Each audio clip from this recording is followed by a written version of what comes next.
Welcome. I'm Kinetic Symphony. I hunt down and report on mysterious and weird true stories, from glitches to the paranormal.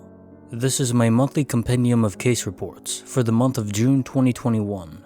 Case files number 142 to 171. Case file number 142, written by Colette01. Playing ball with her friend resulted in an afternoon she can't comprehend. This happened many years ago. My friend's family and I gathered together to go enjoy a Saturday outing at the park. This park was your typical open field site, and the field is as large as 4 football stadiums. It had no playgrounds, not many trees, so you would be easily able to play catch or football. I was an active and sporty adolescent at this point, and so I decided to play a game of catch football with my friends. My friend and I decided to toss the ball around for a bit until the game began, as the rest of the gang were still settling in. Perhaps 10 minutes into the practice, my friend tossed the ball directly to me with good precision that I moved a foot to my right. But as the ball was coming towards me, I looked up, and right above me, I saw what I can describe to you as a black saucer or stealth. I'm trying to remember as it was many years ago. Mind you, I only saw the bottom of the object as I was looking north, but oddly, the object remained steady, did not move or make any noise. At this age, I knew all about UFOs, but I wanted to make certain I wasn't hallucinating any of it. As I looked back down at my friend, I told him to look up. That's when I noticed he hadn't moved. Him and everyone else were freaking frozen. I yelled to grab the attention of a family member, but no answer. The whole field had dozens of families enjoying their day. Well, were, all frozen in time. No one moved. Birds remained still in the sky. The air seemed dusty and had no scent.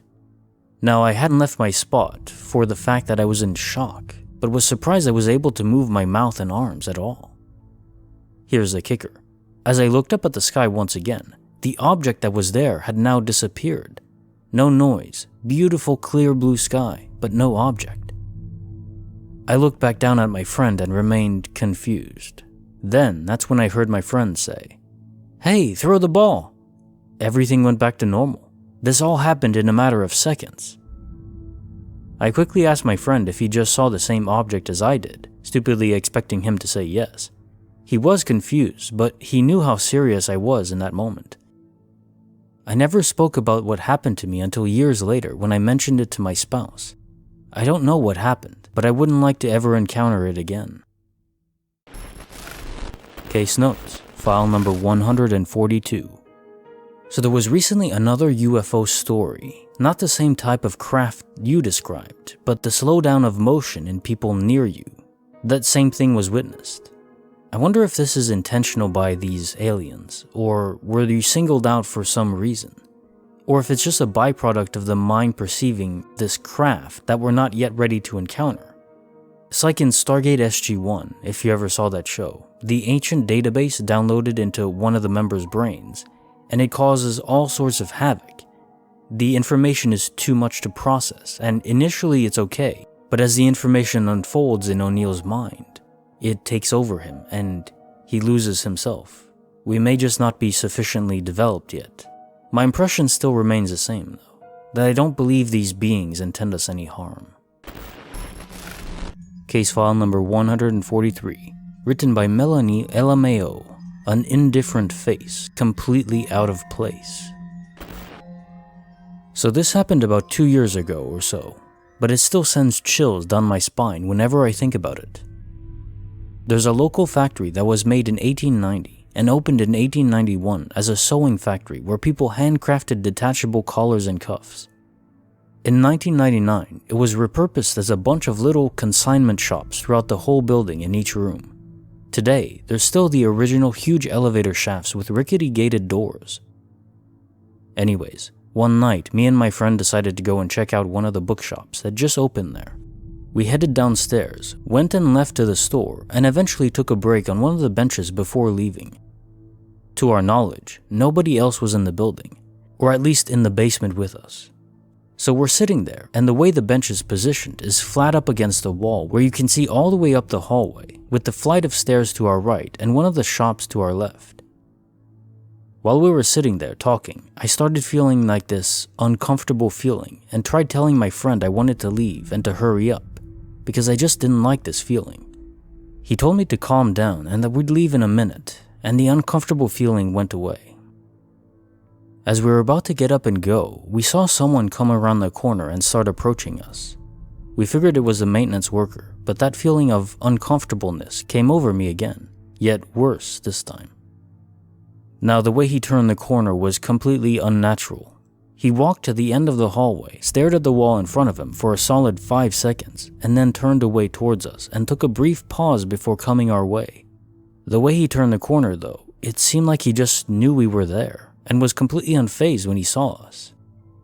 I would say that's plausible, but we were being fairly quiet and the hallway was a solid 30 or 40 feet long, so we'd have to be talking decently loud for him to hear us. I went into panic mode, but my friend kept her cool. The place was still open. We weren't breaking any rules, just sitting on this bench.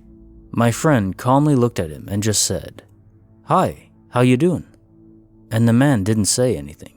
He just kept walking towards us at a somewhat rapid pace. I remember looking him in the eyes.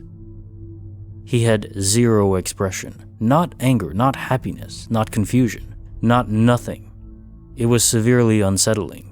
Even after my friend said something to him, he remained completely unfazed. He was just on a mission to get to us. You'd assume if this was a maintenance worker, he'd either tell us it's time to leave, or say hi back, or something, anything. But nope, just this blank, expressionless face making his way towards us. After he didn't respond to my friend and started getting close to us, we just gave each other this "we need to go" look and sprinted out of there. When we got out of the building and down the road, the uncomfortable feeling left me and I started calming down. We didn't really talk about what just happened. We just went on our way and back to my house. Ever since that night, I haven't been back to the factory or any of the shops there. Something about that man wasn't right, and it sent chills down my spine seeing him, and it even sent chills down my spine just typing this out. I'm a firm believer of the paranormal, and I can just about guarantee whatever that was definitely wasn't human. Case notes, file number 143. So others here have suggested it could have been a serial killer, a criminal, someone generally dangerous but of the mundane spectrum. This is very possible. Though given he did nothing to both of you, my gut says it may have been a spirit. There have been many accounts now of spirits forming fully, not transparent. Perhaps he had died a century ago in the old factory, and he was just bitter about how his death transpired, and now he lingers around. Case file number 144, written by Beneficial Noise 420. Driving with their family switched into a puzzling anomaly. The whole family was in the car. All seats were filled. We got to the bagel shop and everyone got out. Keep in mind, it's just me, my parents, and my brother. We wait right next to the car for my brother for what seems like forever. I finally walk over to the car to tell him to get out, but no one was there. I tell my parents and we're like, WTF? We look around the car and around the shop for like 10 minutes, but nothing. The car alarm suddenly goes off and we see my brother stuck inside it with the doors locked. A true glitch in the Matrix. Edit. Some more needed details. My brother is 24, and therefore well past the age of hiding from family for giggles. The car isn't big enough to simply hide in either. It's a 4-seater and he was in the front passenger seat. We waited for him to get out of the car for a few moments, then I went over to tell him to hurry up. He wasn't in there. I called over my parents and everyone peered in, astonished that he had practically vanished. My dad locks the doors and we start looking around outside, because maybe he just slipped out and we didn't notice. Then we hear a super loud car alarm and notice it's ours. As we get closer, we see my brother stuck in the car, obviously looking for a way to turn off the alarm. My dad unlocks the car, asked where he was, said he was in there the whole time, and no one spoke about it any further. Me being part of this community, I was just dying to share. Case notes, file number 144. So that no one spoke about it further is wild. If it was me, either as a brother or the family who lost track of him in such an impossible manner, I'd be bringing up the event at every family dinner. Likely, this was another out-of-phase event where people, and it seems inanimate objects too, go out of sync, at least with the electromagnetic field. No one can see them or touch them, but they don't notice anything off usually. Still bound by Earth's gravity, but that's all. Then they reappear, usually a few minutes later. The most memorable story of this, in my mind at least, is the kid sliding down a covered water park slide, not emerging for a whole 10 minutes. Something is going on there, though. Rare, I don't know. We don't have a scientific theory for what it is yet, but it is happening frequently. Case file number 145, written by Cillian Drome, a classic Disney idol turned disturbingly maniacal. When I was a very young child, we would occasionally go visit my grandmother in Indiana. Due to a lack of available beds, I would usually have to sleep on the couch in the living room. The couch was pushed up against the wall that was in the front of the house. There was either a window or the front door with a window in it, next to the couch, through which light from the streetlight outside shone into the house. Directly in front of the door, on the opposite wall of the room, was an open kitchenette. This was a small house, and the kitchen wasn't much larger than a short hallway. It did have an opening in one wall where food could be passed into the dining room. It had no door, but rather a doorway into the living room at night when it was dark. The light from the street would shine in and light up the doorway along with a bit of floor and some counter space. Other than a small bit of light, the rest of the living room was very, very dark. One night, I had to sleep on the couch, which was a bit scary for me because I would be in the room alone. Being a young child at the time, I'd have much preferred to have one of my siblings in there with me, but they were all sleeping in the basement. I was not sleepy and was just lying there with my face to the back cushion of the couch. I rolled over to face the other way, towards the kitchen, hoping that somehow that might make me more comfortable. When I did, I saw something in the kitchen that still sends a chill down my spine to this very day. Standing there in the kitchen, bending over as if looking for controls on the dishwasher, was a figure. Please don't laugh at what I say next, because it's not a joke, and the mood of the event was the exact opposite of what it's supposed to be when a child would normally see this figure. It was Mickey Mouse. Not the cartoon version, but the guy in the costume you'd see walking around at the Magic Kingdom, getting his picture taken with kids. I knew it was a guy in a costume. Even though I was a child, I understood that it was not actually the Mickey Mouse you'd see at the theme park. I knew that no one in my family had such a costume. Whoever this was, he, she, or it, was definitely not supposed to be in my grandmother's kitchen in the middle of the night. And why was it looking at the dishwasher? I shut my eyes and pretended to be asleep. I must have kept them shut for half an hour. The problem with shutting your eyes in a situation like this is the fear that upon opening them, the thing will now be right in front of you, staring right in your face. So I let them open just a bit and looked through my eyelashes. You know, the way you can, so it looks like your eyes are still closed. When I did, I saw Mickey again. Now he had turned around facing the opposite wall where the pass-through was. His hands, those big white puffy oversized gloves, they were on the countertop in front of him.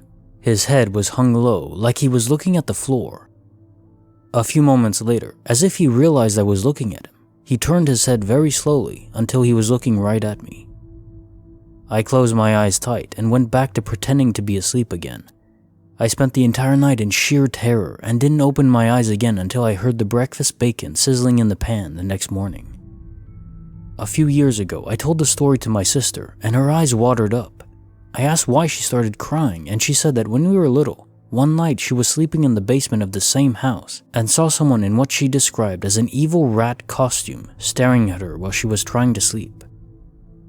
Upon hearing the story, my mother added that there was a paranormal event at that house that drove everyone running outside into the backyard one day, but I don't recall what it was. Maybe I'll ask her again and tell the tale soon. Case notes, file number 145. I'd say there are a few possible explanations here. None of them are positive though. The first is, this is some lunatic who enjoys tormenting young children by dressing up in a Mickey Mouse costume and breaking into that specific home, and possibly others, not to hurt them, but to scar them psychologically. Another possibility is it was a spirit which just had the same goal. I lean a bit more towards this purely because of the small detail you included, that this figure knew when you opened your eyes again even after 30 minutes, unless you made a noise to signal that you had opened them again. With either option, I'm glad whatever it was didn't intend you or your sister any physical harm. Do you know if your grandma still owns that house? I wonder if this has occurred to anyone else since then. The author responded to my comment, saying, I did not make a sound when I opened my eyes. I didn't move or even change my breathing. My grandmother does not own the house anymore, and long after she moved out, she passed on, so I can't ask her about it anymore. Case file number 146, written by Natural Charity 6920, an inside joke to pass closure from beyond. A week and a half ago, one of my best friends died. We had been friends ever since we were 11. The entire year before, he kept making eerie statements saying he was going to die. Every day just seemed to get harder for him. Well, it's been 20 years since we met, and I'm not sure if you remember old Greg. When we were in middle school about 15 years ago, we were the first kids to see it. This crap was freaking hilarious. It became a massive inside joke between us and the whole school. It was a very significant inside joke. Flash forward, we're 28 years old. Everyone was going crazy from the lockdown. My wife dreaded her hair, poorly, and tried to dye it green. The whole entire thing didn't go well, and we all had good humor about it and had a lot of fun. My buddy started making these hilarious old Greg references about her hair. And of course the inside joke was raging between us again the whole of last year. He unfortunately didn't wake up last week. He was a partier who wanted to die young. I was a wreck for a few days. Then we piled in the car and drove to his visitation, where we had to see the body. Seeing your dead best friend has a way of messing with your head. We weren't gone for 15 minutes from visitation on the highway. I was crying, getting a flood of all our memories. I look up from my phone and my contacts are kind of foggy. The license plate in front of us says something, but it's too far in front of us. I have this feeling overcome me though, like I have to read it. I tell my wife to step on it. I have got to see what it says. The license plate said, Old Greg. And I felt him comfort me, or like he was trying to tell me that stupid joke again. At this point, we were riding these people in front of our cars as they started to get mad and swerving. Just reminded me more of him because he was an asshole. It might be a stupid coincidence. I'm not a religious man. I did take a picture of the license plate and blew a lot of people who knew him away. Case notes, file number 146. May your friend rest in peace. You understood who he was, his character. That wouldn't numb the pain of losing him, and yet, there he is, providing you with the closure you desperately needed through a simple medium of an inside joke. I think he'll be okay, and so will you. Case file number 147, written by Cillian Drome. In the closet, a ghost, demanding bravery utmost. When I was a child, maybe 6th or 7th grade, I slept in a room with no curtains. The light from across the street cast the shadow of the tree in our front yard across the walls. When fall came and there were no leaves, the skeleton of that tree made a vein-like pattern on the wall that swayed and wiggled when the wind blew. I always slept with the closet door open. It had a sliding door, and there was enough room inside to walk into it on one side of the hanging coats and shirts. One night, the shadows from the tree were cast right across the closet door. It was dark inside the closet, but I could still make out what I thought was the shape of some coats hanging there. As I stared into the dark at the opening to the closet, I began to feel an eerie sense of something else being in the room. The human-sized shape inside the closet began to slowly move forwards towards the closet door. I thought this must be a trick of the light. The shadows were from the tree, perhaps. The longer I watched, the closer it got to the door. I felt a strange tension building up inside me, a fear that maybe it wasn't the shadows after all. I tried to examine it as best as I could to see if I could tell the difference. It looked like a Native American man, shirtless, animal hide around the waist, and long straight black hair. I even thought I could make out a headband, but it was blurry. It was dark, and you know how things are often unclear in the dark. I remembered hearing once about how Indian boys had to pass a coming-of-age test to move from childhood to manhood, to become a full member of the tribe. This test was simple. The boy would climb to the top of the tree when the wind was blowing and had to hang on it for a time without climbing back down. Now, when the wind blows, it feels like he's going to fall, so he proves his bravery by hanging on.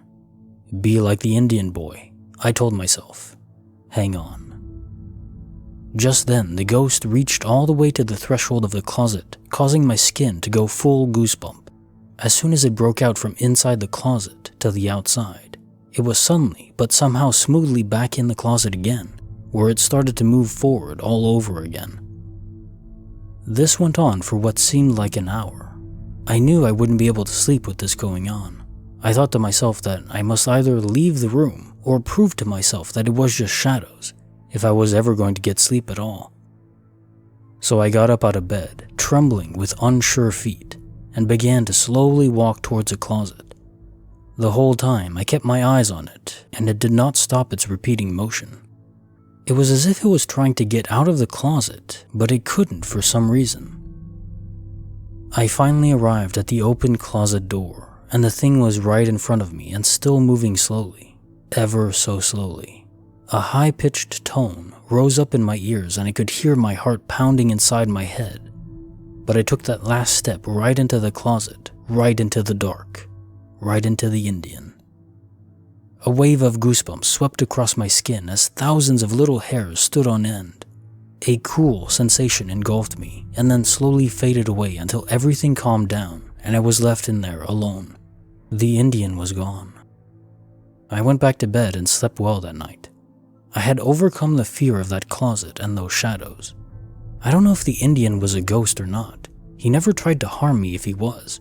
Perhaps it just needed to be noticed. Perhaps he was stuck in between worlds.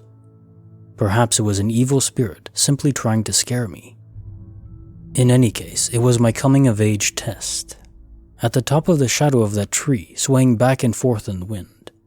I was afraid, but I was also brave, and I became a man. A full-fledged part of the tribe. Case notes, file number 147. Wow, so this story had such an intriguing vibe. You're an excellent writer for setting the mood of a tale.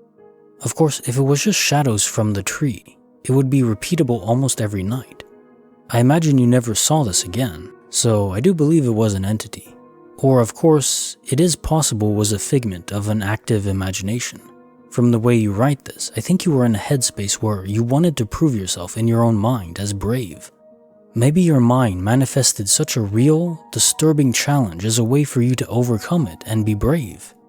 You can't be brave without a source of fear to challenge yourselves against it. Either way, well done. The author responded to my comment, saying, "It's true that I never saw it again.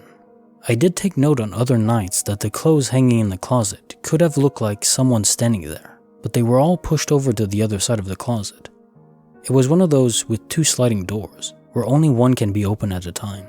On that night and every night, the hanging clothes were always pushed over to the unopened side, so it couldn't have been the clothes.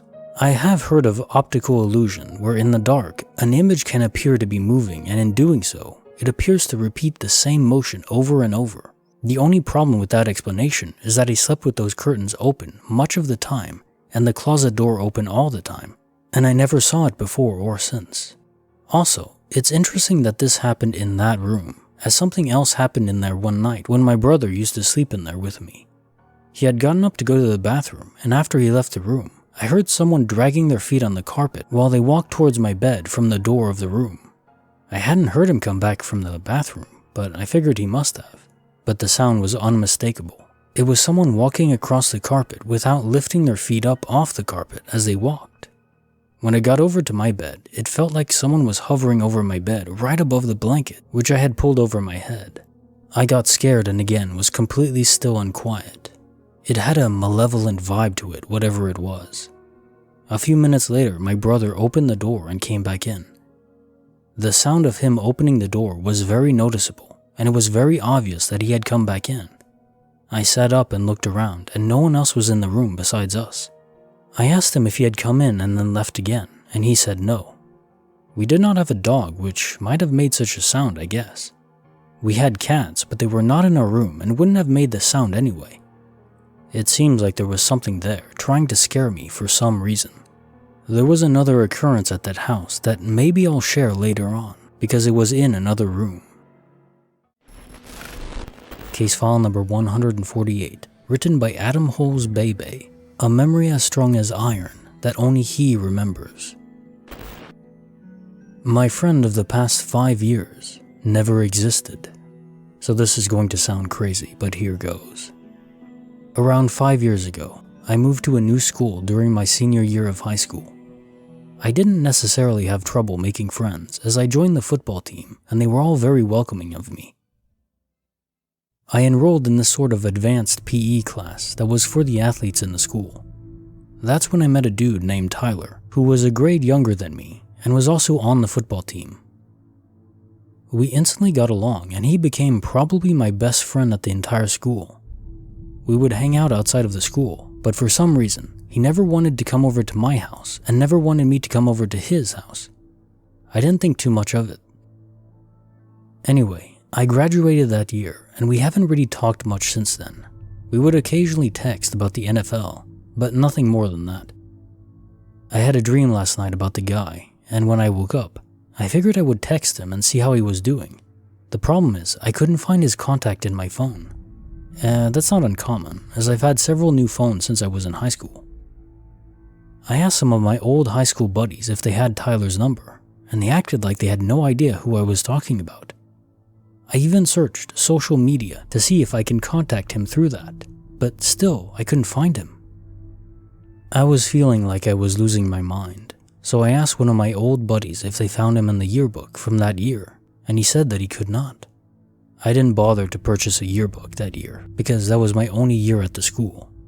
I even checked out Max Preps, a website that recorded high school football rosters and stats, but I didn't find him on there either. After a couple hours of syncing iCloud photo data to my phone, I ended up finding a picture of me and him, but nobody seems to recognize him. Here is a link to a picture of me and him back in 2016. I have no idea what is going on, and I was wondering if anybody has shared a similar experience. Edit. A couple of people have messaged me asking if I got his name confused. I guess it's possible, but I have a pretty solid memory of the guy's name because his first name was my middle name, and we used to call each other Tyler at the mall and stuff to confuse people. I absolutely remember his last name too. After requesting a records request from my high school, they told me they could not give out any personal data, but they did say nobody by that name ever attended the school. Also, after paying a professional website to go through the one picture I had of him, they could not find any matches anywhere. After talking to several people from my high school from social media, all but one person said they had no recollection of him. The one other person said they did remember me hanging out with one specific kid that he couldn't remember, but couldn't verify if it was Tyler. This whole experience has me pretty mind blown. I really do appreciate everyone's comments and messages. The most plausible explanation here is that he was possibly in witness protection. But wouldn't more people remember him, especially being on the football team at a rather large public high school? Speaking of which, I've combed through pictures and rosters from several websites of our team, and there's no trace of him anywhere. Sometimes there are things in life that are genuinely unexplainable. However, sometimes you just have to accept these conditions, which I'm slowly learning to do. Thank you all for helping me on this bizarre mental journey. Case notes, file number 148. So yeah, WWII is a logical possibility, and with the picture evidence, you know he existed. He's a real human being, and this isn't some quantum crossover event where you're in a new universe, because then the picture wouldn't exist in this timeline. the cloud sync wouldn't have produced it if Tyler didn't exist in that timeline. It is possible Tyler mostly kept to himself to keep himself protected as part of WWII. But if he was on the football team, I guess he broke that rule. And as you said, people would have remembered him. It's also possible that teachers were told to keep it under wraps. I'm not sure WWII would be able to control a private website's ability to scan for his image on the web though. So the fact they didn't turn up anything is another wrench in the theory.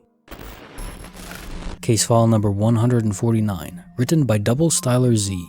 A friend, the night, and an invisible presence.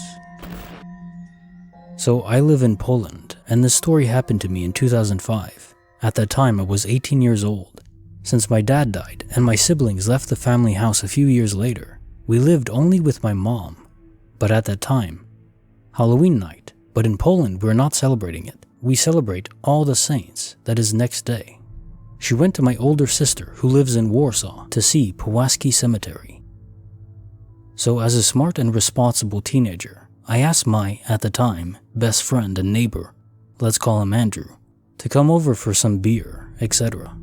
He was up for it, but had some stuff to do, so he was about to come later. I went back home and ate some dinner. It was like 7 or 8 p.m., so not that late, and went to get a shower. When I almost finished, I heard the front door closing, so I yelled at him to sit and wait for me to dry myself. And then it hit me. I locked the front door before I got into the shower, and he didn't respond when I yelled.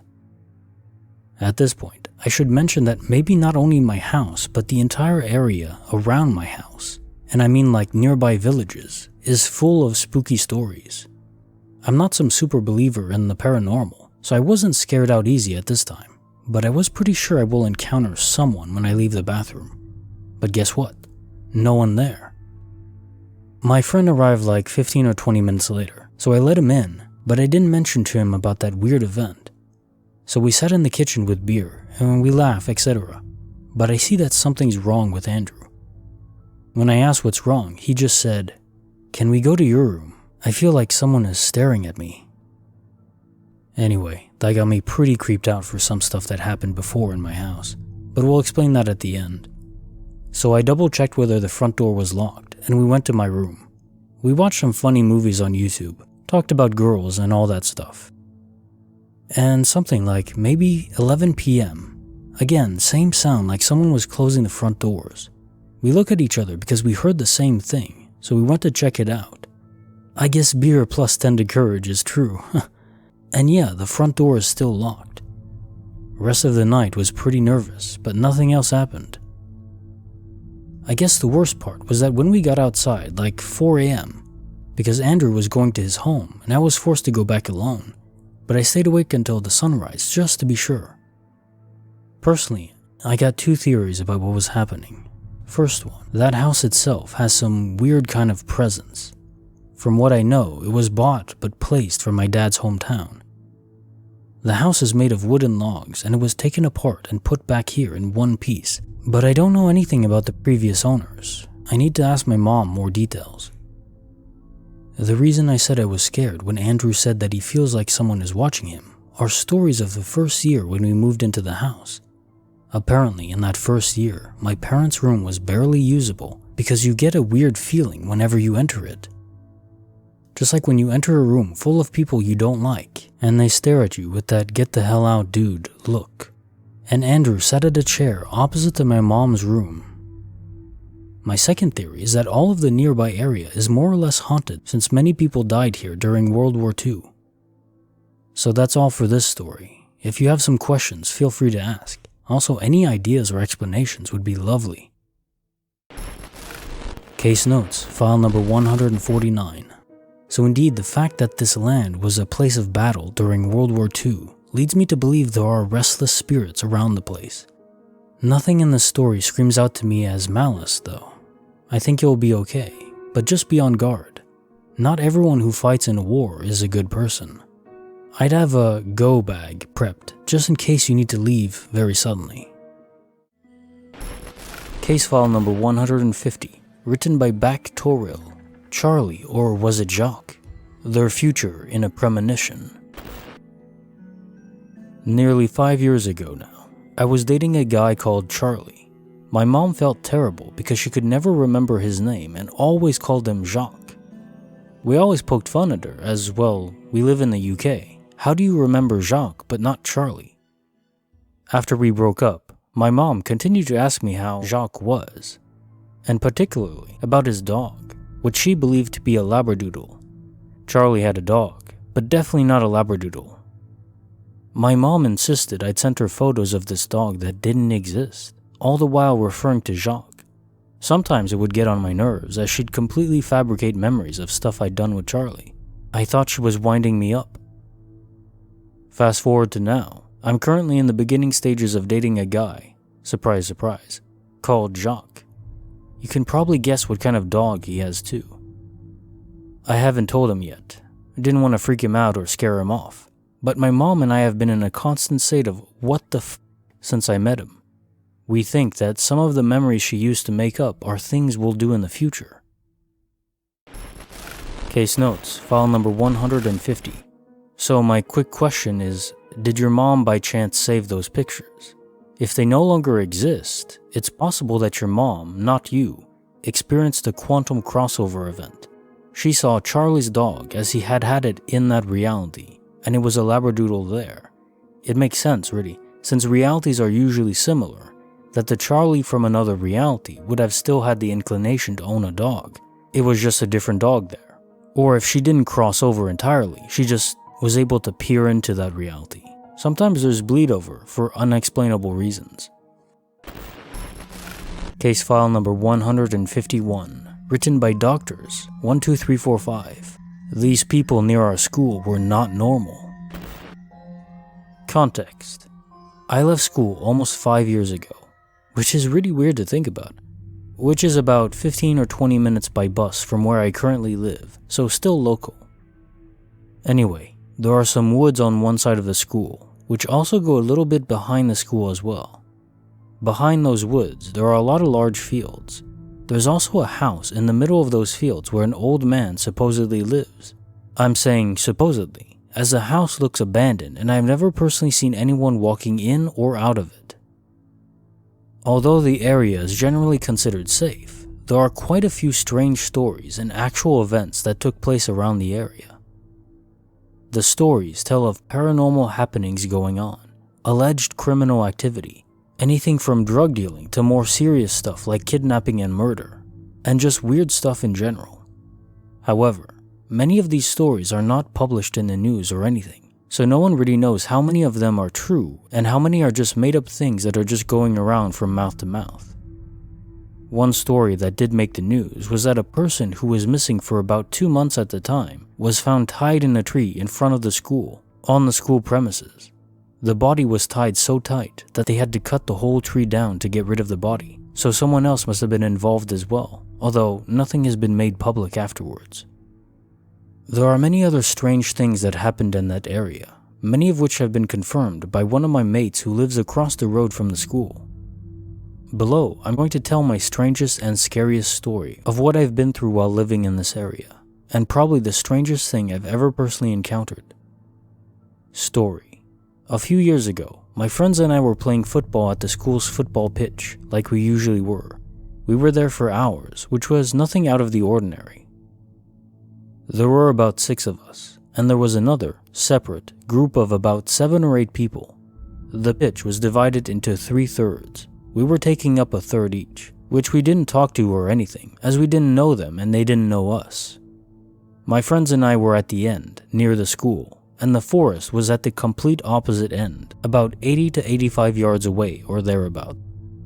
At one point, one of my mates noticed 2 people wearing masks standing still at the other end, just staring at us. The masks looked similar to the Guy Fawkes mask, but they were somewhat different. They were on the other side of the fence, so we just ignored them, thinking it was someone from the other group playing some kind of joke before joining them. However, they were still just standing there about 15 minutes later. We asked the people from the other group if they knew them, or if they knew what was going on, and they said they noticed them as well, but they thought they were from our group, which they definitely weren't. They stood there for 5 more minutes or so before leaving, so everyone just sort of ignored what just happened and kept playing with their groups. We heard a scream about a half an hour later, which sounded like a female scream.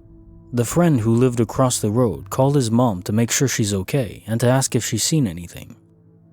She said that she was alright, and that she heard the scream as well, and was about to call us to see if we were okay. She knew we were at the football pitch playing football, so we just started playing again. Shortly after we started playing again, we heard and saw a police car and an ambulance speeding on the road outside the school. The road was on the opposite side of the school, but the school had more than one building, and you could see the road between two of the buildings. About 10 minutes after the scream and the phone call, there were about 5 people standing where the 2 previous people stood, and they were just staring at us. A couple of them had masks, the others didn't. Over the next few minutes, there were more and more people joining them, coming from different areas of the woods and or from the fields. Again, some of them had masks, some didn't.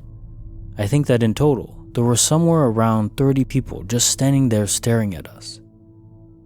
We obviously got scared, and it was clear that the other group playing football was scared too. We eventually all stopped playing, and we were just looking at them, and they were looking at us. The other group joined us so that we could all be as far away as possible from this mysterious group.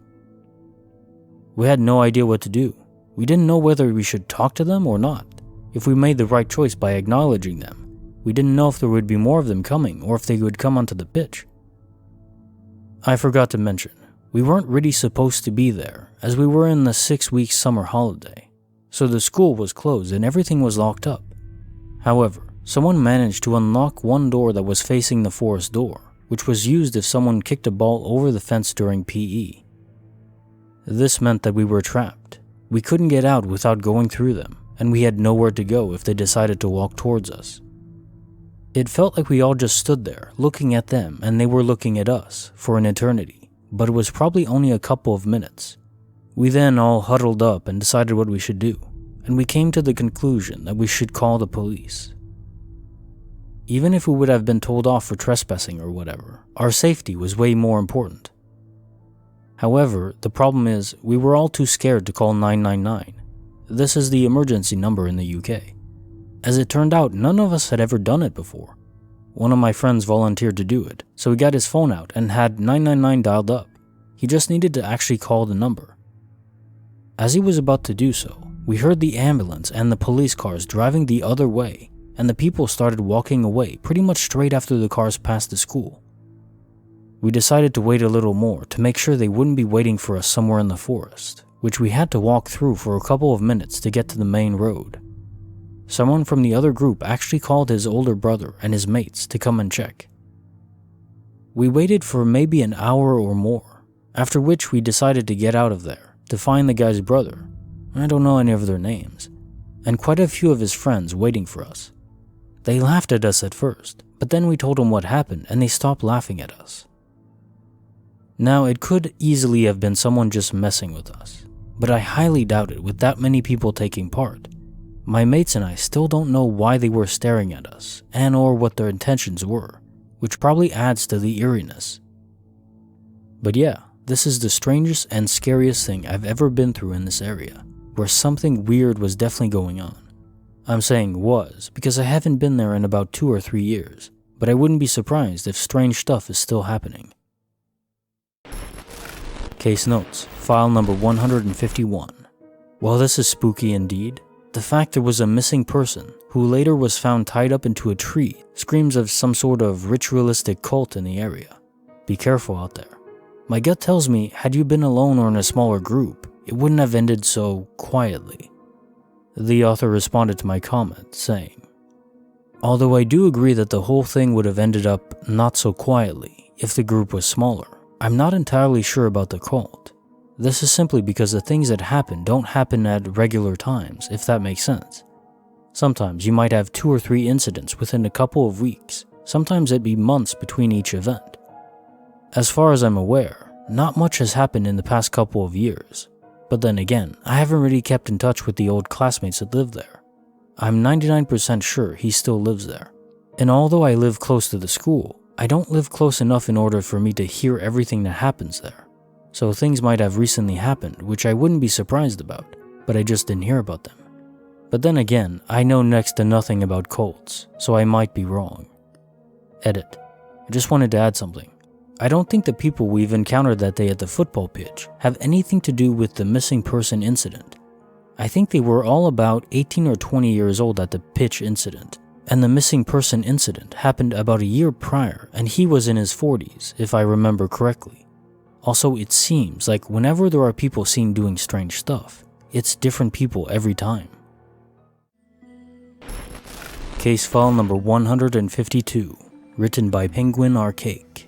A day with her sister filled with shopping and ice cream, but did it happen? It's nearly 1 a.m. and I've been scrolling through these posts for a while now, and some of them are truly captivating, and it triggered an experience that I haven't thought about in over a year. I thought I'd share, as I think it fits the brief. This happened when I, male 23, and my sister, female 34, were 13 and 23 respectively. Saturday morning, I woke up at about 10 a.m.-ish. My mom cooked me some breakfast, Scotch pancakes, and we watched an episode of Lost together, while my brother stayed upstairs playing on his PS3, probably FIFA.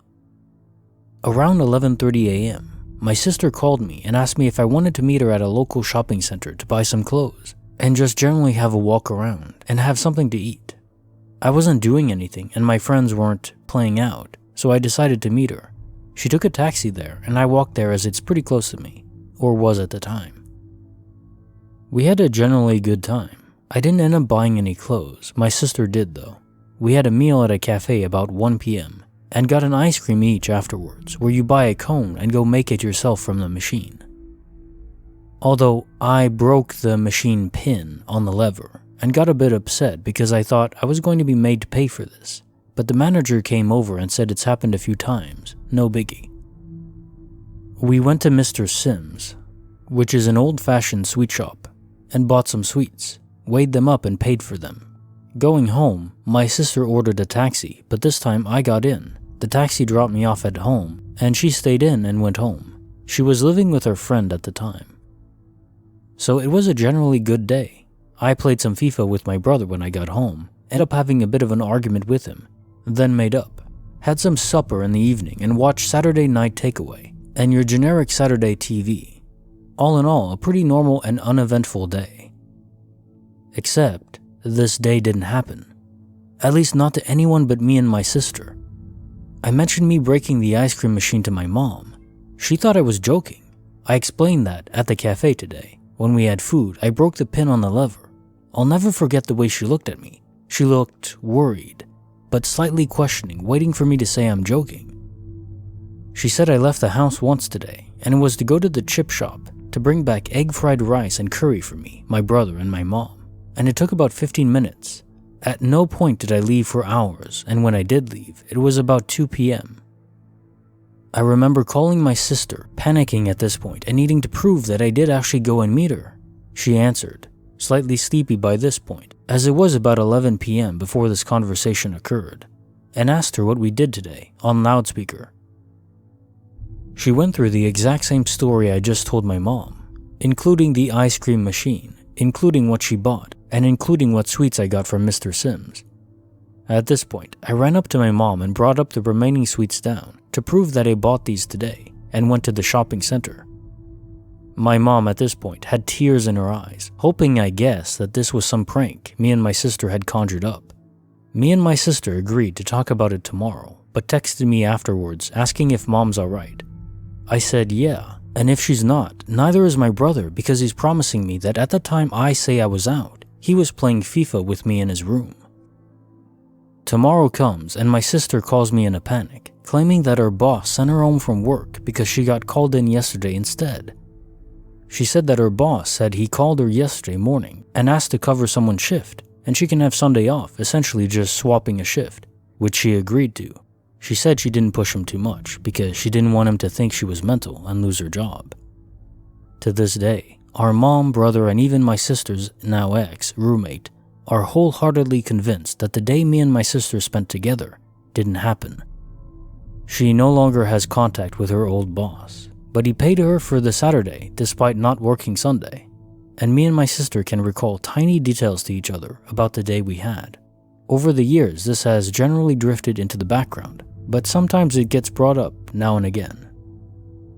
It has become something that's almost taboo to talk about in our family because of the issues it caused around the time. This turned out to be a lot longer than I expected, but never had the opportunity to share this in a place where it actually seems to fit.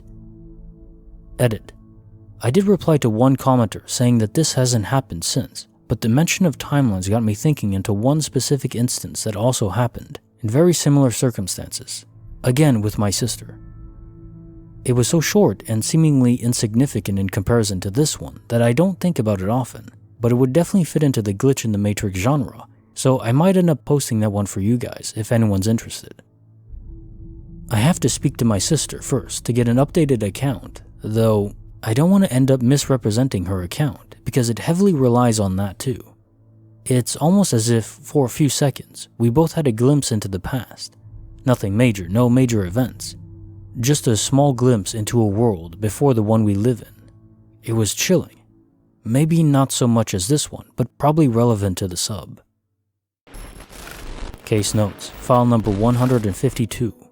So I've been reading glitch and paranormal stories for years now, but I'm baffled by this account. At first glance, if this happened only to you, I'd just chalk this up to a crossover event to another universe. Happens quite frequently if you die in the originating universe, as we all know now as quantum immortality. Of course, the physical you doesn't move, the body, but the spirit does, the consciousness. But could that be the explanation here, given your sister clearly would have come from the same universe at the same time? You both crossed over? I've never heard of a tandem synchronicity when moving between universes. So basically, I'm either at a complete loss, or this simple, for the glitch initiated, explanation is mind-blowing in that it shows that more than one person can join the other in this type of involuntary travel. We should all keep an eye out for any other chroniclings of this duo-type crossing, because if more than one person can cross over at the same time, then maybe entire groups can. Case file number 153, written by Tiny Whale Shark 69. A man down on his luck asking for help.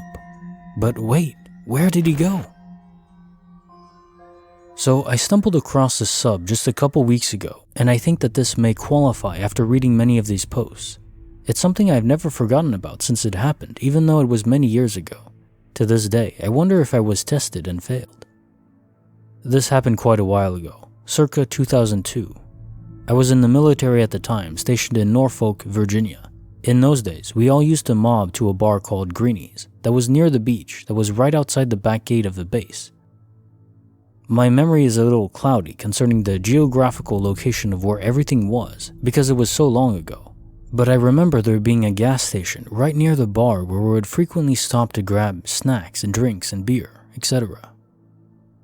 One night as we were leaving the bar, we decided to stop and grab some junk food before heading back to a buddy's house. I had a pocket full of money because we'd just gotten paid. We pulled into that same gas station, and as I was getting out, I saw a rough-looking homeless man standing right by the door to the gas station.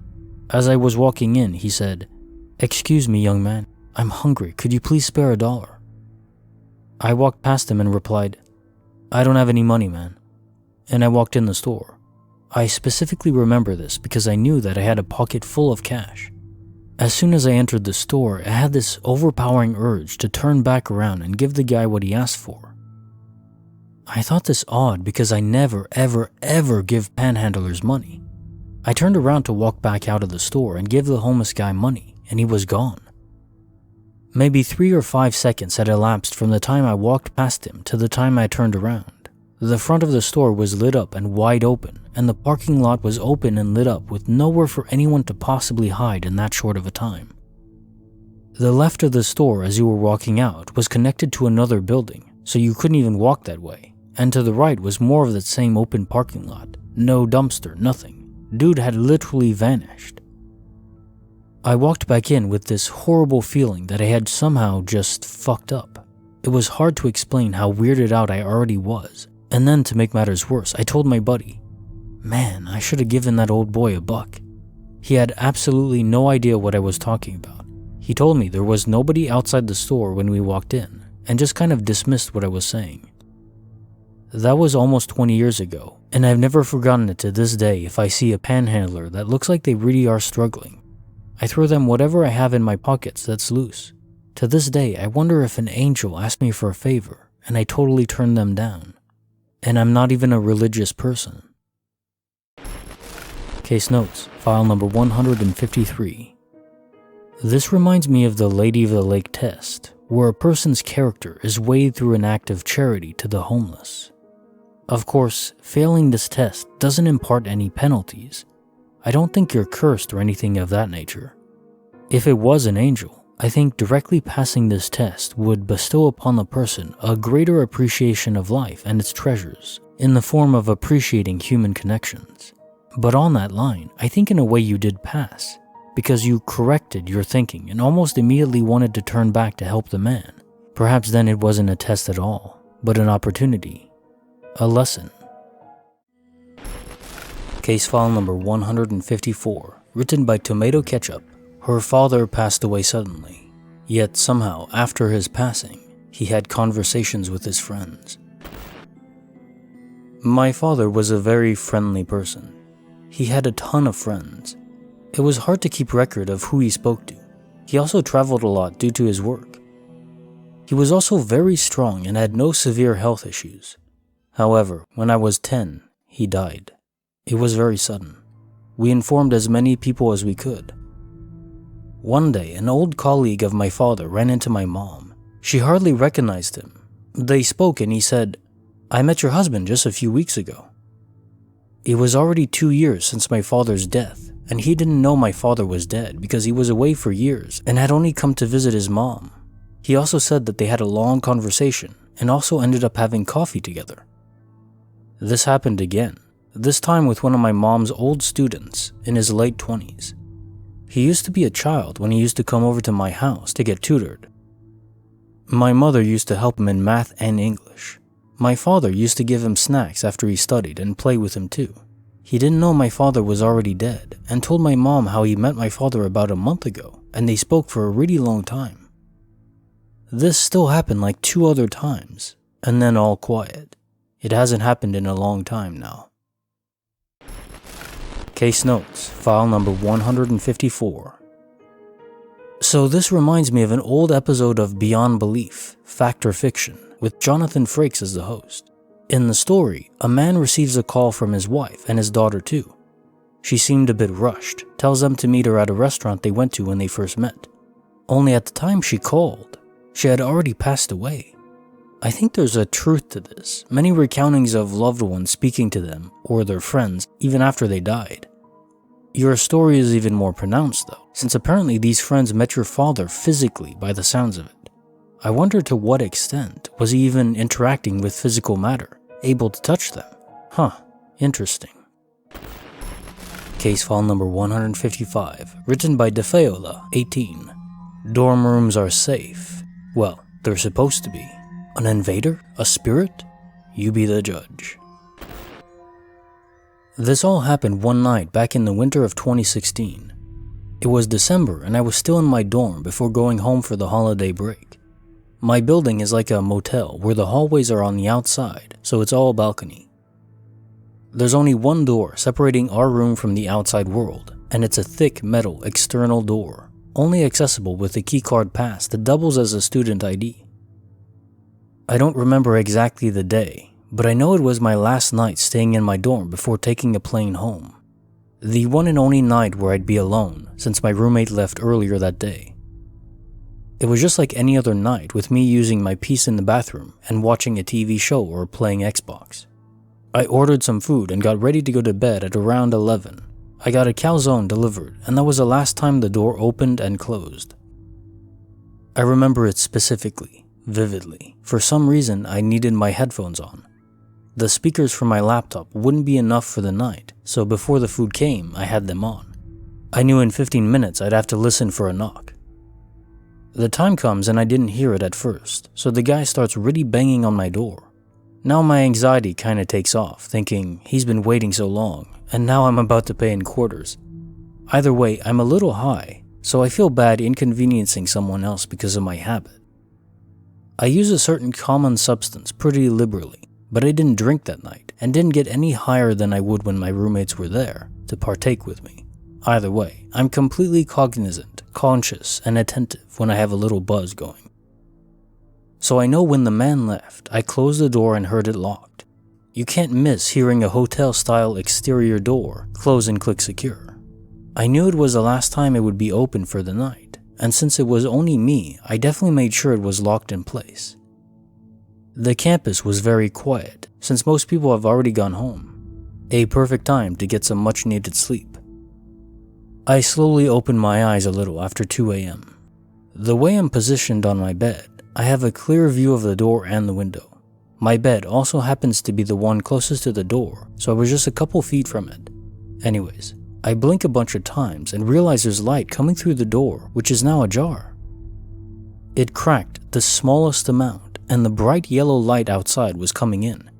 The only other person with access to my room is our RA, who is asleep since it's the middle of the night. My heart starts beating faster. I sit up in bed aghast at what I'm seeing. I keep thinking in my head, faster each time if I'm still dreaming. But no, I'm definitely awake and this is real life. Without making a sound, the door slowly opens about a foot. Now more light is pouring in and I'm sweating and shaking. What the fuck is going on? I haven't a clue. The door stops opening at about 18 inches from the frame. I can't see anything standing there or hear anyone. My initial thought is something must already be in my room. I'm kind of paralyzed, breathing super heavy through my nose. I don't know what my course of action should be. What felt like 5 minutes was probably closer to 1.5. But during that time I heard nothing, just a yellow light coming into my room. Then the door begins to close, slowly, but then swiftly. It goes over the threshold and into the frame without making a sound. Now I'm convinced I'm still asleep, but I have a hard time rationalizing it. I'm sweating and shaking even more now that I witness my door closing by itself. If it was wind, I would have heard it click into place, but something turned it so it would make the least amount of noise possible. Either way, now it's closed, and I'm faced with the possibilities of what's in here with me. My dorm room is connected to a bathroom, which is connected to another dorm room. Our suite mates have gone home as well, so it was only me and 3 dark rooms to explore. I never made it to the bathroom or our suite mates. But I do eventually get out of my bed and search our room. Somehow I feel ready to go see something, but nothing's there. I take a drink of water and get back in bed. I'm still scared and shaken. My mind can't stop running, and I don't think I'll be able to fall back asleep before the morning. But somehow, in about 25 or 30 minutes, I'm able to doze off again and feel safe. In the morning, things were the same as they always have been. Still crazy and still convinced I was awake the whole time. I want to visit the astral realm, but never really tried to. I have had sleep paralysis, maybe a handful of times throughout my life, but this was nothing like that. Either way, maybe some of you could shed some light on this, because my friends and family have been dead ends and don't want to discuss it, which I can understand. Case notes, file number 155.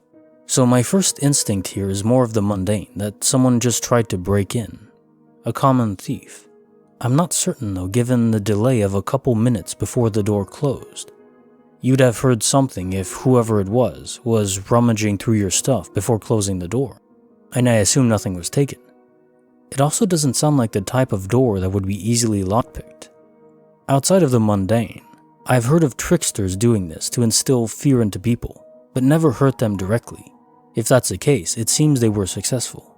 The author responded to my comment, saying, "Yeah, the keycard to access our room was only possessed by myself and my roommate, who was out of state and I was on great terms with.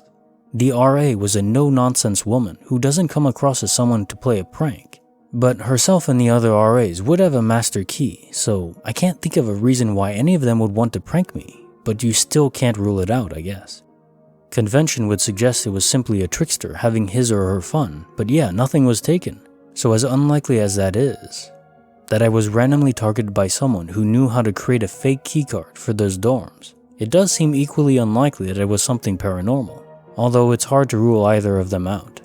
And then I responded briefly, "I'm glad you're okay, but yeah, I think we can break it down to either a really weird prank by the RA, or a trickster spirit effectively trolling you. It's a weird night no matter which is the truth. Case file number 156, written by That Guy 9426. A forested home that was, and then wasn't. This happened several years ago when my friend and I were in high school.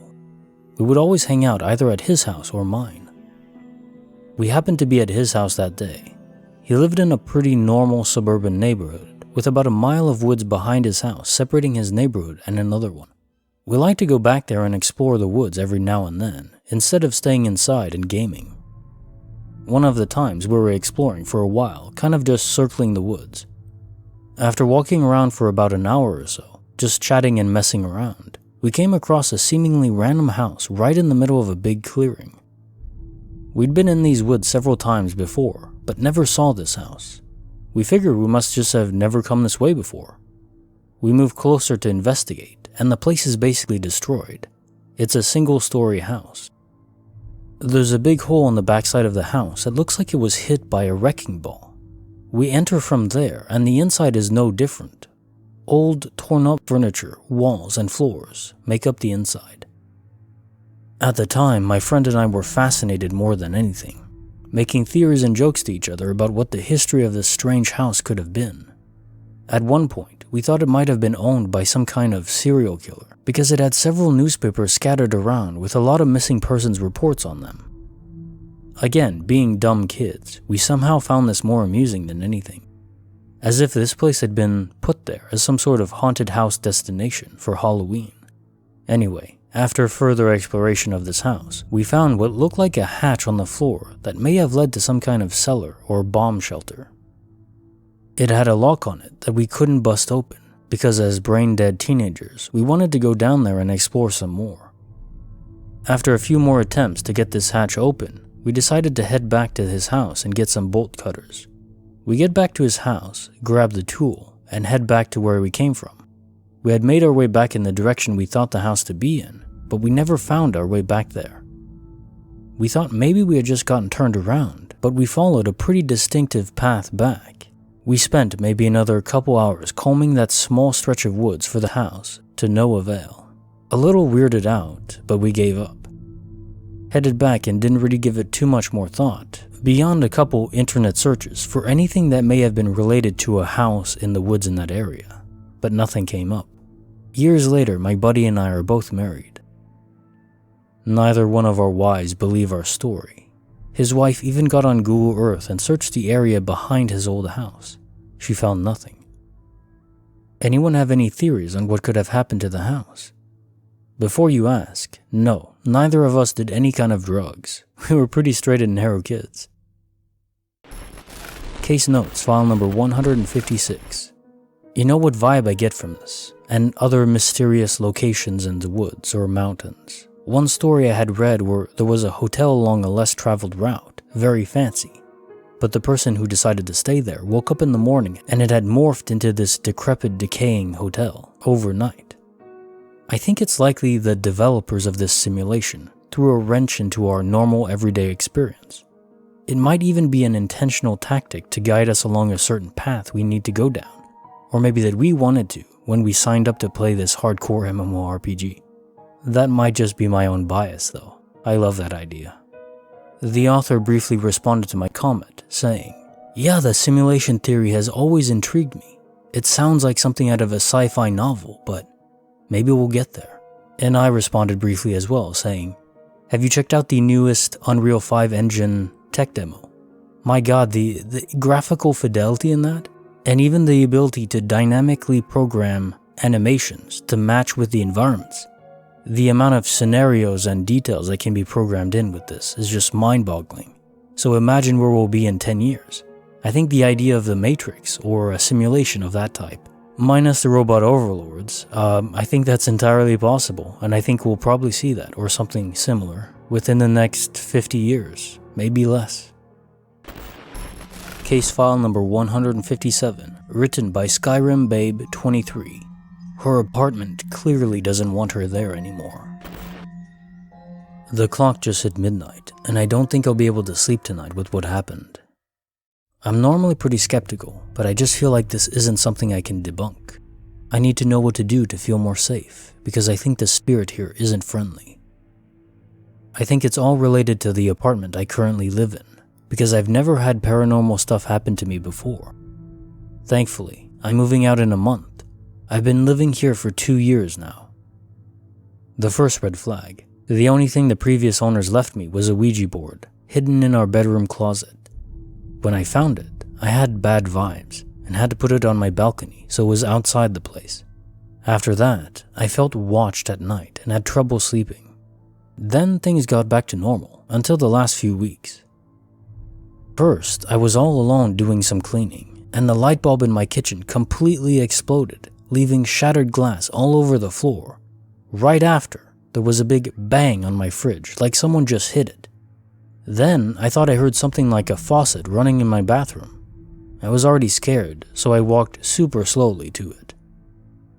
And then my bedroom door, right next to the bathroom, slammed itself, making an awfully loud sound. I was terrified and went to my mom's house for the rest of the day.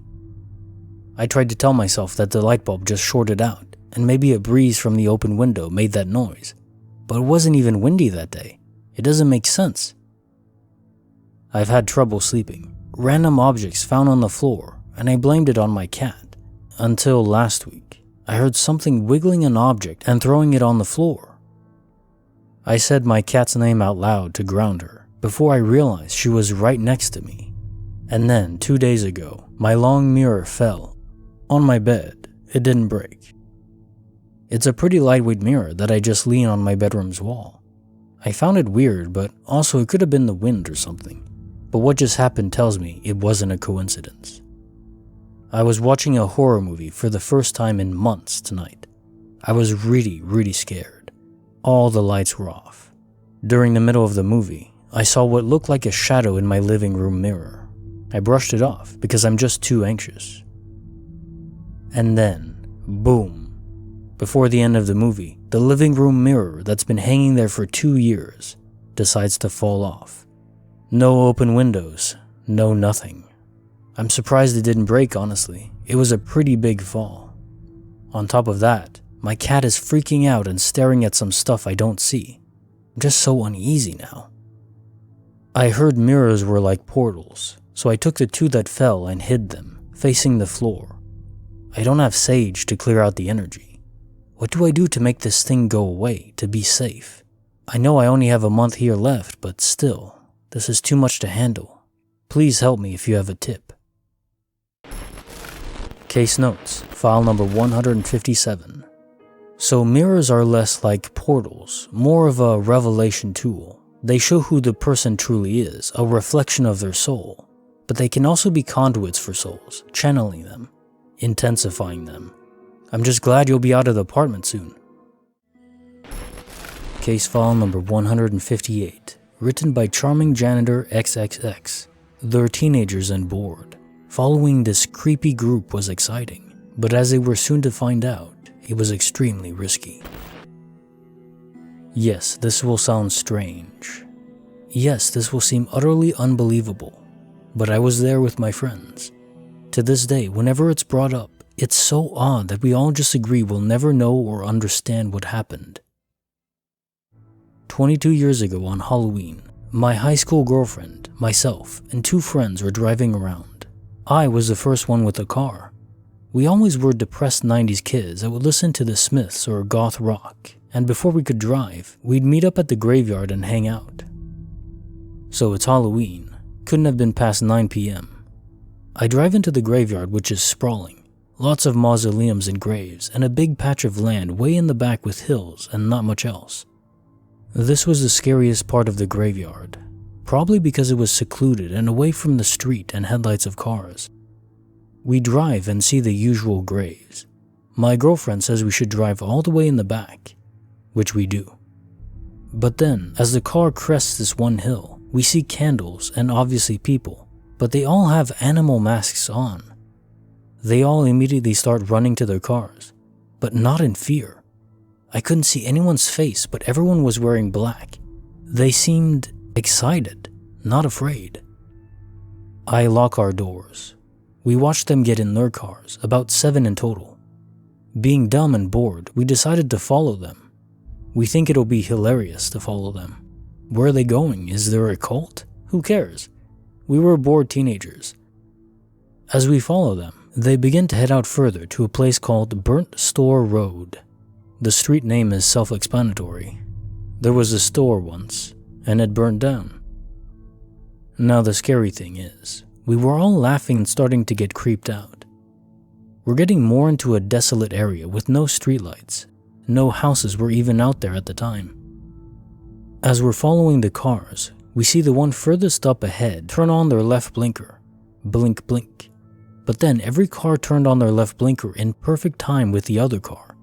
First car turns on blinker, and before it can even blink 3 times, the next car has theirs on.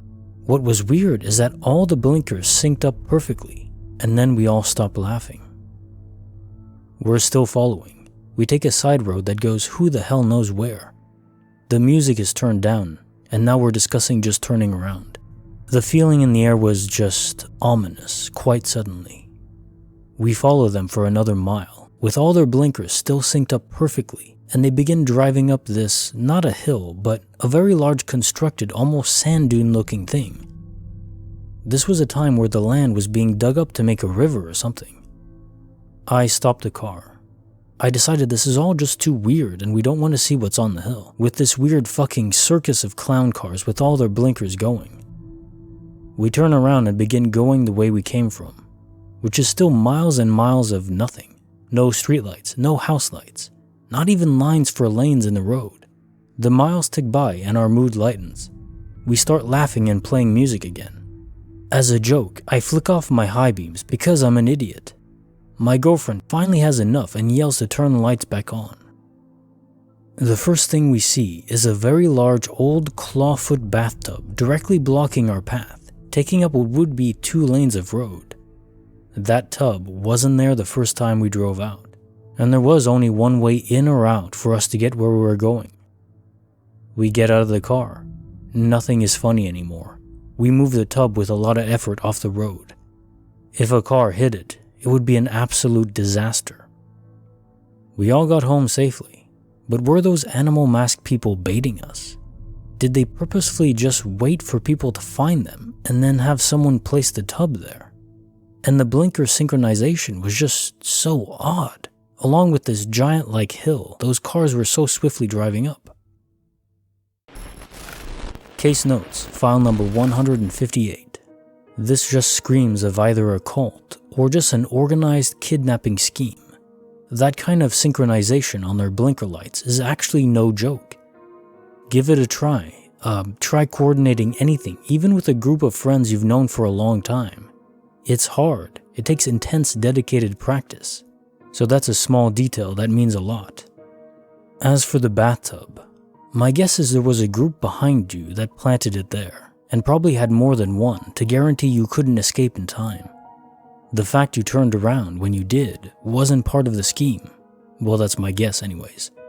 It certainly gives off of occult vibes.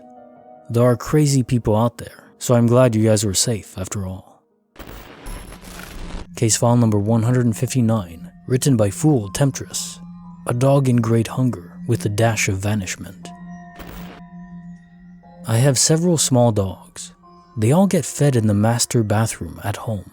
But one of them in particular, an adorably fat Chiweenie named Luna, gets put in my closet to eat so she doesn't bully the other dogs out of their food. She isn't very happy that she's on a diet and will gladly starve the other dogs to appease her endless appetite.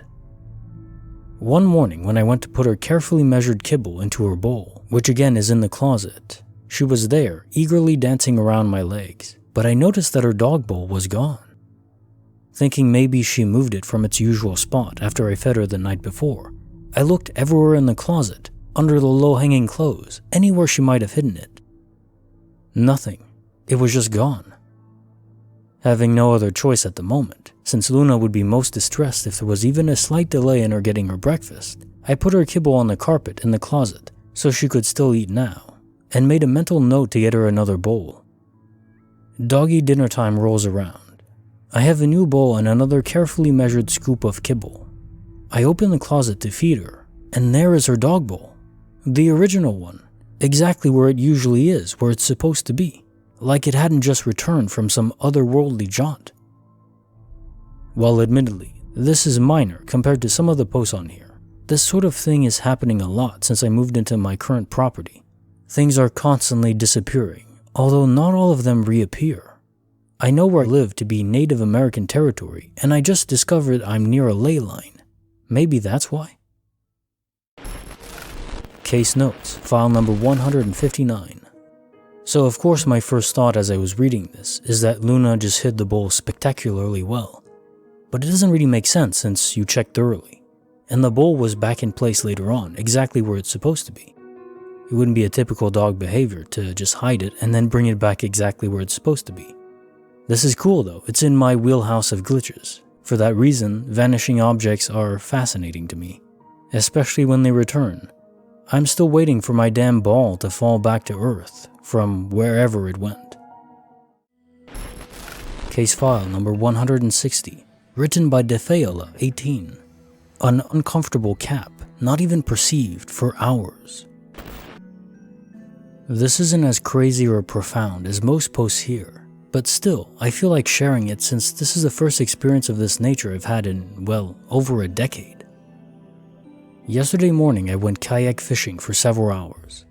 I secured the kayak on my roof with the aid of J cradles, or some people call them J bars. I'm sure you've seen them on roof racks before, and most come with plastic caps that stick onto the end of the metal to prevent rusting or harm from the edges of the metal. So when I'm done unloading my kayak back at home, I always leave them in my car or garage. This morning I did just that, and it was also raining for the majority of the time I was out there, so I took all my clothes off and started doing laundry. As such, I put on all new clothes and went on about my day. Later on in the afternoon, I'm sitting or laying in bed, binging Twin Peaks for several hours. At least an hour or two in, I feel something on my lower back and reach around to see what it is. To my astonishing surprise, it's one of those N plastic caps from a J cradle. I'm bewildered as to how it could have gotten stuck inside my shirt and how I hadn't felt it there until now. It's rounded on both sides, so for it to be stuck inside my shirt, I'd have to be pressing against it, holding it there, which I wasn't, because if I was, I would have pulled it out seeing just how uncomfortable it would be. It was probably over 6 hours since I left them in my car to when I found the cap inside my shirt, and it just makes no sense. Like I said, I know it's pretty mundane and insignificant compared to a lot of posts here, but it's just rather puzzling, so that's why I decided to post about it. Case notes, file number 160. So I was going to suggest that you just didn't feel it for a few minutes, but you say the time between instances was 6 hours. Yeah, that's just baffling. It's not a disappearing object phenomena either, since in those cases they rematerialize in the same location they vanish from, at least in any story I've encountered so far. You know, it's funny, I'm usually stumped from the small glitches. They get right under one's armor. Case file number 161, written by Crow Sphinx. A routine we all have, plug in the phone and sleep. Then why was it missing in the morning? I'm finishing up my senior year of high school at the moment, and my parents are out of town, so I'm home alone for a few days. My siblings don't live with me, and all I've got for company is my cat. Fine by me, I enjoy some alone time. We've got this box upstairs that we put our phones and such in when we plug them in for the night, to keep my dumb little cat, bless his heart, from eating the cords. Last night I plugged my phone in, put it in the box, and went to bed. At least I thought so. When I went to the box this morning, both my phone and charger were gone. Since both of my parents had taken their phones with them, the box was entirely empty. I smacked my forehead, thinking I forgot, silly me. As I walked away from the box, about to look for my phone, I had a clear memory of plugging it in last night. I had wondered what the forecast for the next day was, and looked for the 17th of May on my weather app. Sunny, with a small chance of precipitation in the afternoon. I then shut off my phone and plugged it in, with it having about 70% battery left. It was a clear memory, but evidently, my phone was not in the box. Maybe I had imagined it. So I had a thought. I quickly checked my laptop to see the forecast. If the forecast didn't match my memory, then I definitely just dreamt it, and my phone was downstairs or something. But I checked, and yep, sunny with a small chance of precipitation in the afternoon. Now this is where things get odd. I've posted on the subreddit before with a few unexplainable things I've witnessed around my house, but I'm not overly superstitious. I've always felt like there's something present in my house, but I never directly tried to interact with it, so I'm not sure why I did what I did next. I said out loud, "Alright, very funny, you got me. Can I please have my phone back now? I need it for school today." No response. Of course there wasn't a response, idiot. You just misplaced your phone. A ghost didn't steal it. Don't be childish. So I figured I'll look after I eat breakfast and shower. The box is in our laundry room, and after showering and eating, I walk back there for a fresh pair of socks. On top of the box is my phone and charger sitting wrapped on top of it neatly. I checked it. 1% battery left. My phone has great idle battery. Overnight it would have maybe lost 5%, not 70%. And had I plugged it in, it should have been at 100%. Needless to say, I was freaked out. I start checking around the house, no longer worried about the possibility of a ghost, now worried about an intruder. I grabbed my pocket knife, checked all the locks around the house, windows and doors. Everything was locked as it should have been. No sign of entry, nothing. Alarms were fine, no alert even on the security camera feed from my neighbor's cameras. He gave me access to his app since my parents were out, for safety. Nothing. Everything was normal. So I'm at school now, typing this on my laptop. My phone is charging and it looks totally fine, no damage, nothing changed in apps, notes, messages, or anything. I'm just confused, really confused. Compared to other events that have happened in this house, it's fairly mundane. But having whatever this is interact with me in an almost playful manner is a very strange and unsettling feeling. Since then, I've searched the house up and down for the possibility of a squatter or something, and I've found absolutely nothing. My parents are home now, so I'm feeling more secure, but boy, it was weird. Anybody else experienced anything like this before? Case notes, file number 161.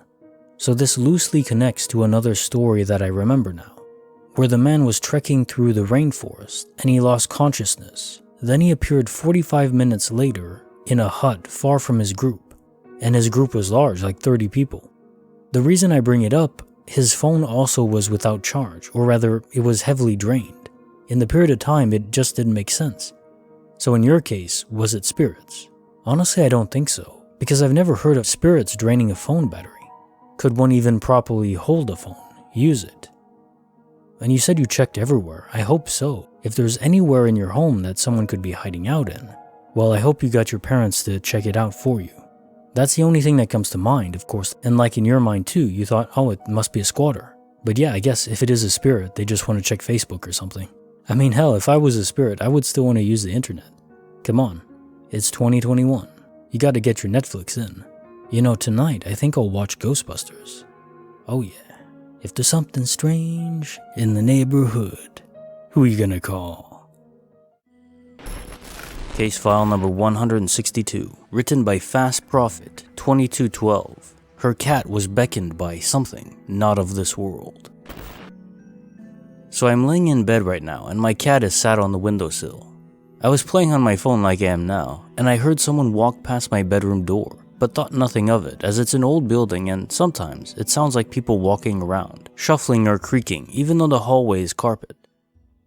Well, anyway, like I said, my concentration was on my phone when I heard someone whisper something I couldn't make out, and then a few pss pss pss noises you make to a cat when you want them to come to you. I looked towards the window and noticed it was closed, so the noise did not come from outside. My cat jumped straight off the windowsill and dived straight onto the bed and climbed onto me, all the while staring at the doorway next to the bed. I was unable to get her attention by stroking her or saying her name. She was just fixated with the doorway. Edit. So a lot of people have asked if the building is haunted and if I've ever had any other paranormal encounters in my home, so I shall answer. Yes, I have.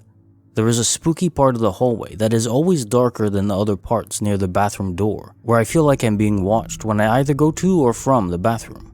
Then I feel as if I'm being followed back to the bedroom. Once, I saw a head peek around the bedroom door, but quickly disappeared when I took a look. No strange encounters happened in my bedroom, just the hallway.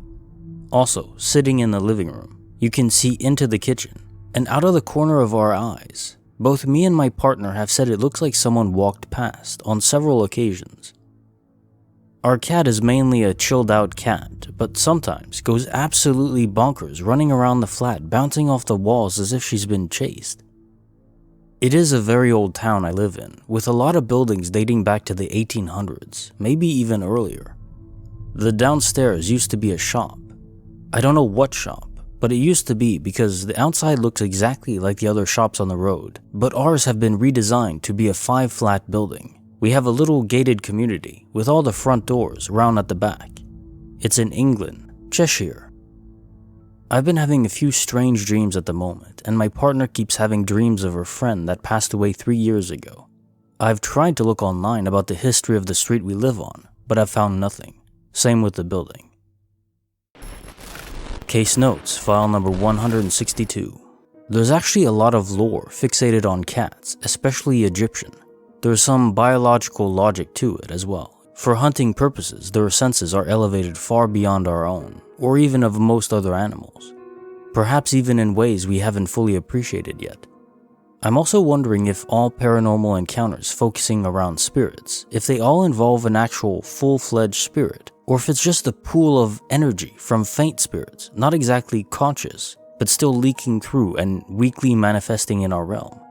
Many of these stories push my mind in that direction since they don't appear to be deliberate acts, or even really acts. Maybe it's just enough spirits walking around in that particular moment, in that particular place, and then you hear it manifest.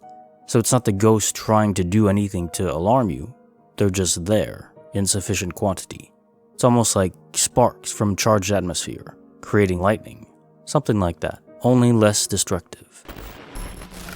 Case file number 163, written by Alpha Mama 59. Night spent in a hospital with more company than expected. In November 2020, I had to have major surgery to repair a small blockage and a hernia. The blockage was caused by adhesions from previous hernia repairs. The small intestine was attached to mesh. Fast forward, when I got out of the ICU, they had me put in a different room. Because of the virus, I got my own room. The first night in that room, sometime during the night, I felt the bed dip behind my back. Then it felt like someone was spooning me.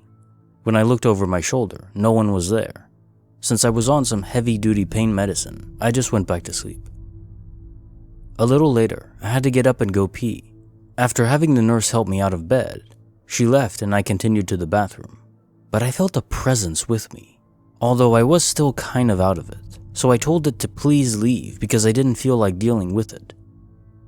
The strange thing is, it actually left, and I continued to the bathroom. Fast forward 10 days. I'm back in the hospital due to a serious infection. They didn't suture me, just left it open to heal. And it's not a small wound either. It was 12 centimeters long after surgery. So one of the night nurses and I are trading ghost stories because both of us are or were licensed vocational nurses who worked in a skilled nursing facility. I told her that I had been there before and told her about my experience. She proceeded to tell me that after I left, strange things happened in that room. The electric bed would go up and down on its own, and lights would flicker or turn on and off. It was so bad they actually brought in a priest to cleanse the room. I wonder if the spirit was upset that I went home. I didn't have any other experiences except what I already stated. Case notes, file number 163. So these are classic examples of electromagnetic interference, as described here, where these spirits are able, perhaps accidentally, to manipulate electronics via the EM spectrum, like the adjustable bed and light bulbs mentioned. I like the fact that the spirit that was around just went away after you asked him to. No fuss. These remnant consciousness are lonely, at least often they are. I wonder if they're able to perceive each other.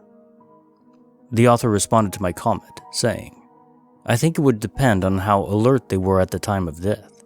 For example, if they died with dementia, they may not be aware that they are dead. I think on some level they might recognize another spirit. I also believe some people attract spirits or are able to see them better than others. Nurses, I believe, see more because we are trained to be observant.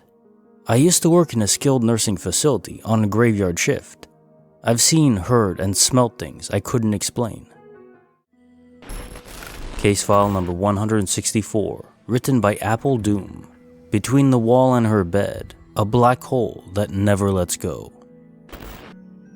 So I personally can't go to sleep without some ambient noise being present. As such, I've gotten into the habit of listening to podcasts through my AirPods when I go to sleep. I tend to move around a lot in my sleep, so usually they fall out of my ears at night. One night about 2 or 3 weeks ago, I was woken up by the sound of my AirPod rolling into the small crack between my bed frame and my wall. I didn't want to get up to go pick it up, so I just thought, oh well, I'll get it when I wake up for school in a couple hours. When I woke up, I went to look for it, but it wasn't on the floor where I thought it had fallen, so I just guessed it was between my mattress and the frame, or rolled up in the covers or something. Later, when I got home from school to finish looking for it, it was nowhere to be found. I flipped over every part of my bed to look for it, and even called in my mom to help me look for it, and it was just nowhere to be found. I gave up looking for it, and kinda just assumed I lost it somewhere else. A couple days ago, I had gotten up to get a midnight snack, which was a bag of Takis, and they also had fallen in between the crack of my bed frame and wall, and when I got up to go look for them, the same thing happened. When I flipped over everything, I still couldn't find them anywhere. And lastly, today, I was going to take a shower. I left my necklace on the edge of my bed, in between typically where things usually fall off my bed. It fell through the crack, and this time, I visually saw it. So I went to go take my shower, and came back to look for it once I was done. And I did the same thing, flipped over some stuff, and I still couldn't find it. So I called my dad in to help me shake around the bed frame, a couple times at least, and I still couldn't find it.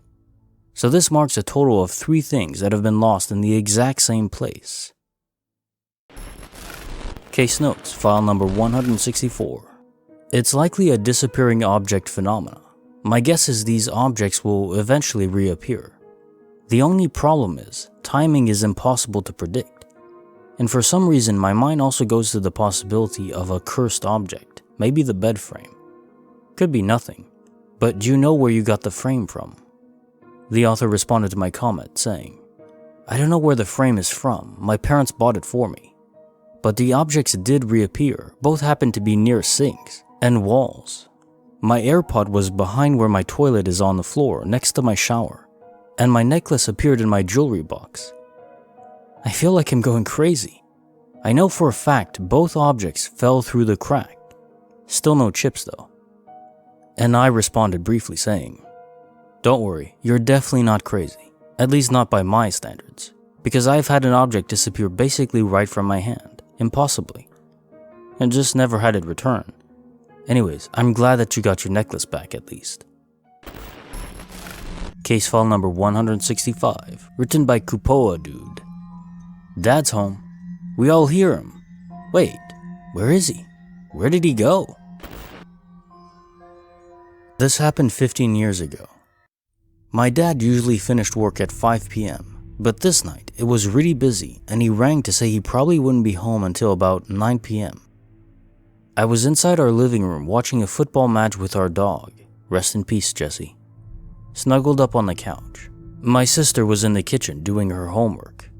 We were the only 2 people downstairs as my mom was taking a shower and my brother was in his bedroom. To make it easier to follow, I'll describe what each of us heard as we were all in different parts of the house. Shortly after I hear a key enter the front door. Our door can only be opened with a key from the outside, and the usual distinct sound of it opening. Jesse's ears perked up, and I remember being excited because this meant Dad was home and we'd be able to watch the rest of the match together. Usually when he arrived home from work, he would stick his head in, but I thought nothing of it because he was probably just tired after his long day. About 30 seconds later, I hear this person start walking up the stairs. Like a lot of people, I can easily recognize footsteps, and this definitely sounded like the usual slow way my dad walks up the stairs. I thought no more of it and went back to watching the game. The stairs are in between the rooms where my sister and I both were, and she heard the same thing, as well as the front door sounds. My mom, who is still in the bathroom, hears the same footsteps, and when they reach the top of the stairs, she too assumes they were my dad's and shouts out, "Is that you, Niall? You're home earlier than you said," but gets no response. My brother hears all the same things and notices how strange it was that my dad didn't reply to my mom, as he could hear who he thought was my dad in the landing outside the bathroom. He remembers there was about 30 seconds of silence until he heard more footsteps. This time, it's the sound of steps walking up the attic stairs. He doesn't ever hear anyone walk back down from the attic. Here's the thing. Dad never came home, even though everyone heard him open the door and walk up both flights of stairs. Mom ends up ringing his workplace and he answers, confirming he's still at work. We're all freaked out by this stage, so much so that my brother and I end up going to the attic together with a knife and a baseball bat because we thought there was an intruder. But no one was there. We never figured it out, and it was the only time something like that ever happened to us. Case notes, file number 165. So that even your dog Jessie heard when something came through the door. This to me means something really happened in the sense that an entity of some kind really did enter your home and interact with it physically.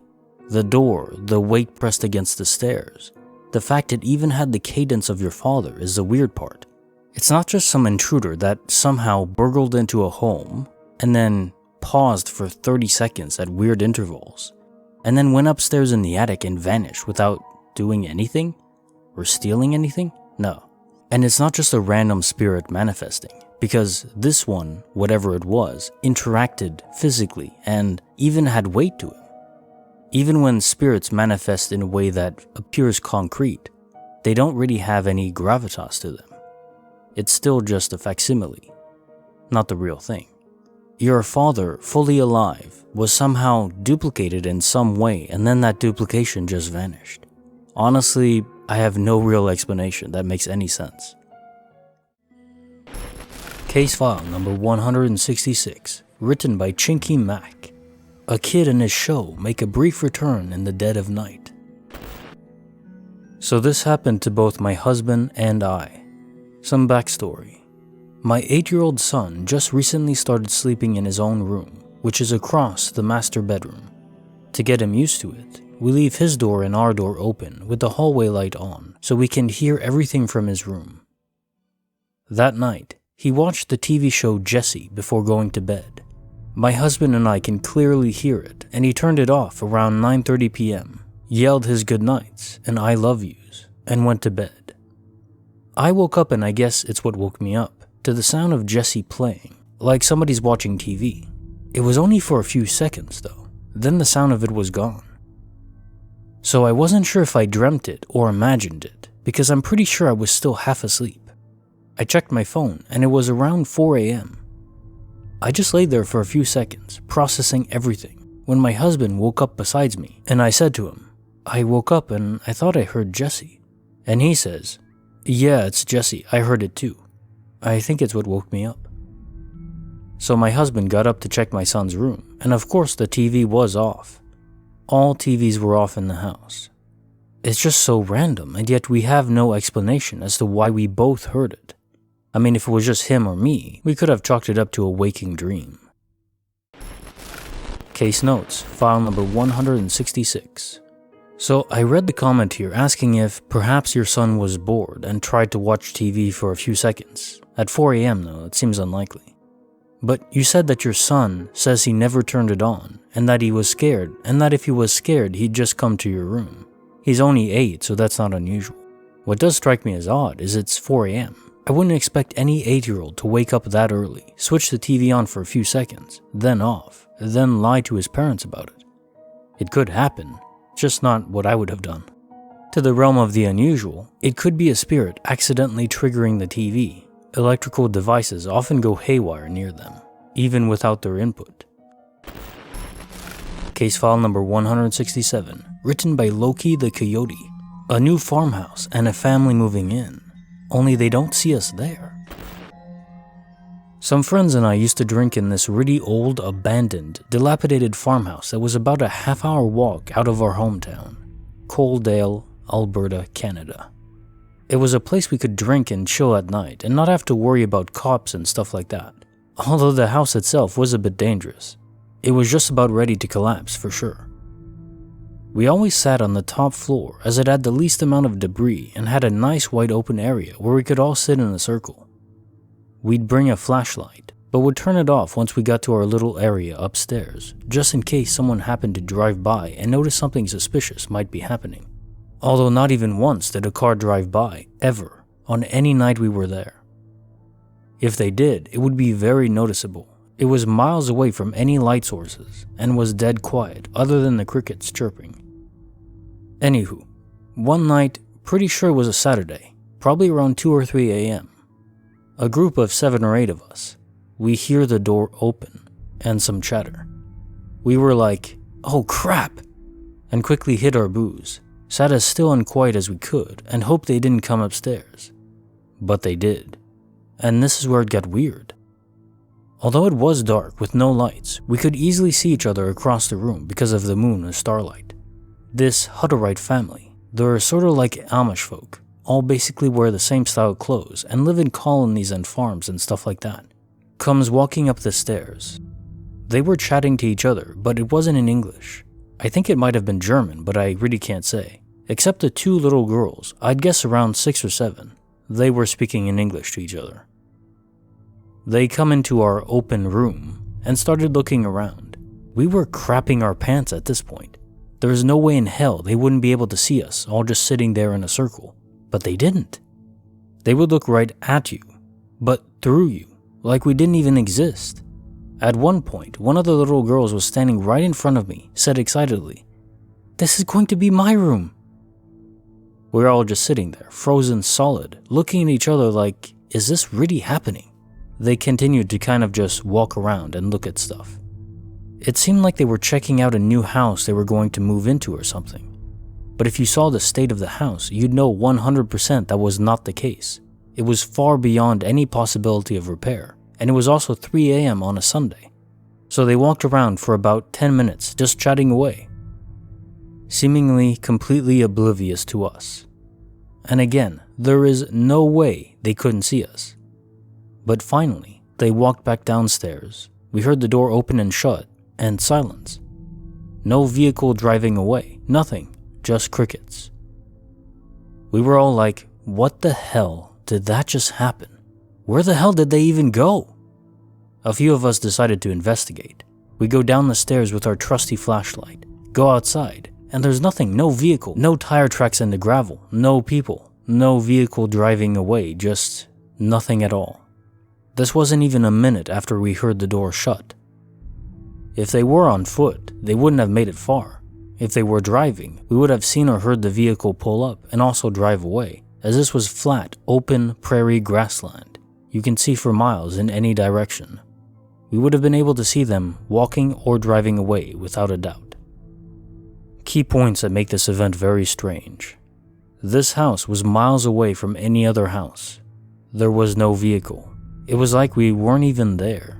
We looked sketchy, seriously. We had mohawks, tattoos, piercings all over our face, leather jackets with nails and stuff of that nature sticking out of them, etc. There was just no way you wouldn't see us in an abandoned house at that time of night and not react in fear, especially with children around. It was like 3 a.m. Why the hell would you walk miles on foot through the mud with young children to come check out an old dilapidated farmhouse at that time of night without even so much as a flashlight? That house is still there, but it's basically sideways now from the wind. There's no freaking way anyone in their right mind was going to try and fix it up. It's been over 20 years now, and everyone who was there is still scratching their heads on it. So strange. Edit. I'm not sure it's still there now, actually. I tried finding it on Google Maps, but all the houses in the area are definitely occupied. But the last time I was in Coaldale, about 5 years ago, my girlfriend and I took a drive to see if it was still there, and it was. I'm thinking it must have been torn down for a new house somewhat recently, unless I'm just looking in the wrong area. We did not expect anything paranormal was happening at any point while the family was there in front of us. They looked 100% real and solid, and acted that way too. But it really was like we didn't exist, and they couldn't see the shape the house was in. Then they just walked out the door and kinda slammed it shut. We all heard it loud and clear. But the door was still in the exact same place it was in when we got there, and there were no traces of anyone but us being there, just our footprints going in and nothing going out. Case notes, file number 167. You know how you play certain video games and there are cutscenes of characters in the world itself that you watch? That's what this reminds me of. Almost like the game devs decided to give you a quick snapshot of the family that lived there the first time they saw it. For instance, that little girl, excited as hell that she found her new permanent room. It's such a cool concept. I really wish it was possible to activate this sort of ability whenever we wanted to. I'd just spend my days visiting old buildings or battlefields, basically watching the movie of life as it unfolded all those decades ago. Case file number 168, written by Headphone Music. A taco truck bound to them by fate and more. I was driving home from work last night. I was in a bit of a rush, so I was driving fast.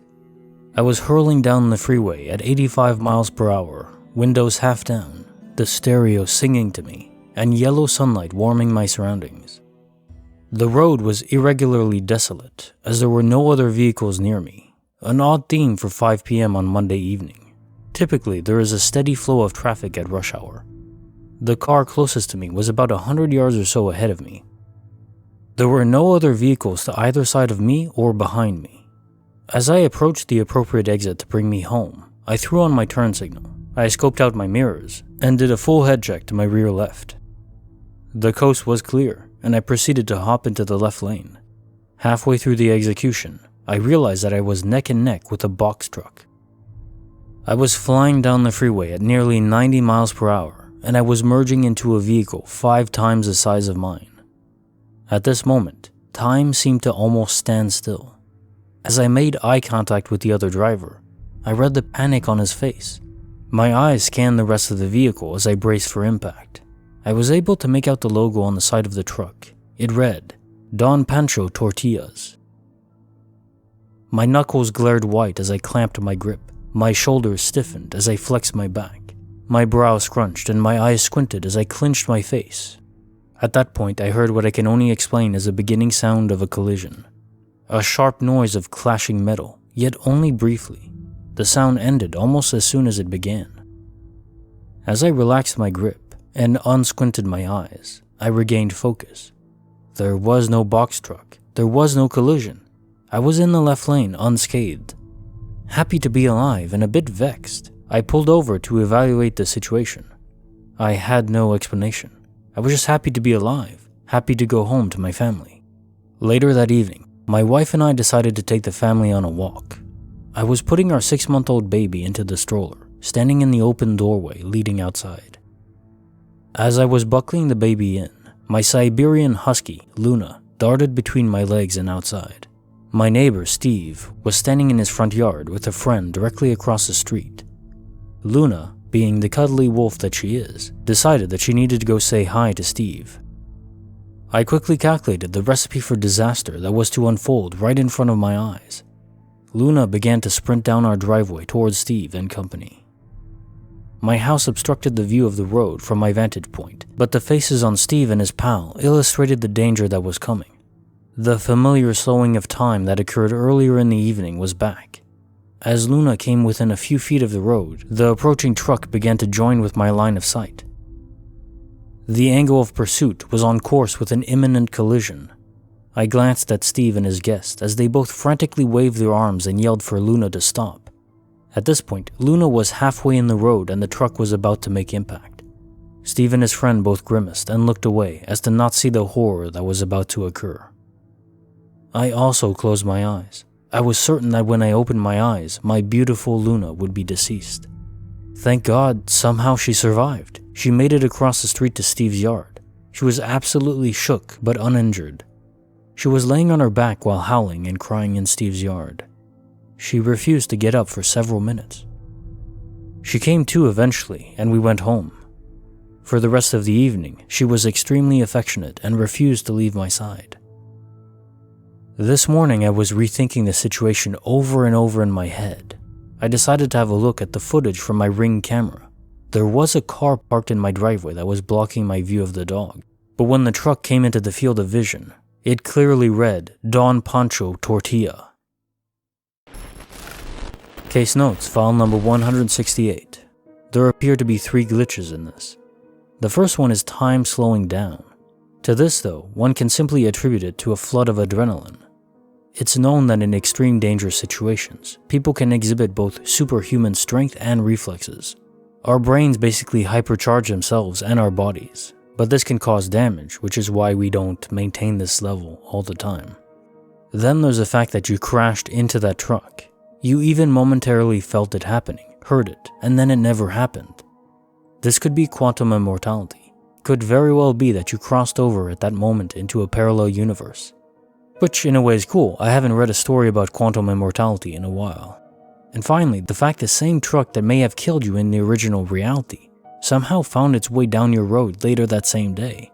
That's bewildering, like dots on a paper somehow connecting you two even across realities, if that is indeed the explanation. If you happen to notice anything off in your day-to-day life, even tiny little details, that could signify that quantum immortality did indeed take place. The author responded to my comment, saying, "There have been a few things that seem odd since all this happened. My wife and I had a trip to the beach planned for the 4th of July. I brought it up last night and she had no idea what I was talking about. I also could have sworn that we booked a hotel, but when I checked, we have no reservation."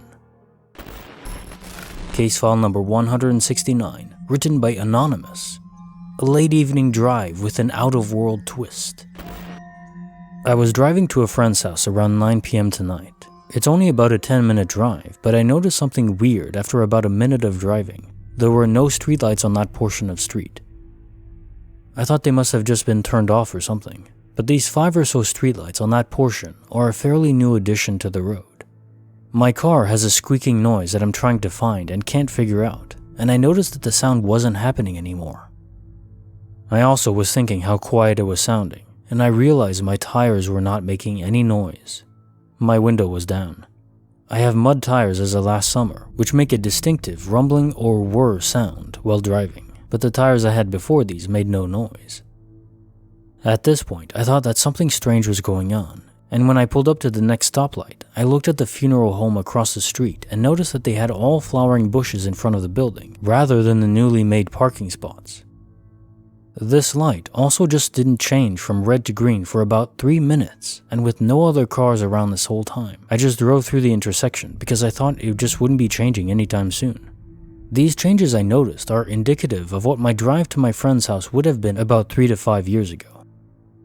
Is it possible that I shifted back in time 3 to 5 years just during this drive? Or maybe an alternate reality? Once I got to his house, everything was normal, and I told him about the events. Driving back home, everything was back to how it normally is. Case notes, file number 169.